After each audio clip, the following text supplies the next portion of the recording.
Keçin burada durma. Keçin. Yaxın beləncə durun. Yol deyil bura. Bura bir şey qıraqdır. Ağacdır. Qanuni tələbimizə tabe olun. Zahmet olmasa kənara gəlin. Kənardayım, narahat olmayın. Güc eləməyin. Uşaqlara güc eləməyin. Uşaqlara güc eləməyin. Uşaqlara güc eləməyin. Uşaqlara güc eləməyin. Yeni biz məmurlardan şikayətçiyik. Bunlar deyirlər ki,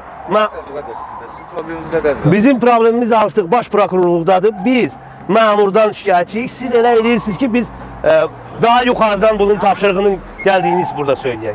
Nazirə qədər siz şikayət edə bilərəm. Tanıyırlar da bana. Elə hara yox. Mən gedib gəlirəm sizdən. Sözümü deyirəm. Siz uşağı itəliyə gətirmirsiniz. Sizdən şəxsən? Yox. Yalan danışma. Heç kim uşağı itələyib. Videoda düşüb. Gəl. Əlvi çək. Yaxınlaş. Əlvi çək. Yaxınlaş. Əlvi çək. Çək əlvi. Uşaqlara da heç kəs almır. Keçin. Kesin uşaqlar kesin. Kesin narahat olmayın. Onlar da bizim balamız narahat olmuyor. Kesin. Ne lazım kömək eləyəcək. Heç bir problem yox.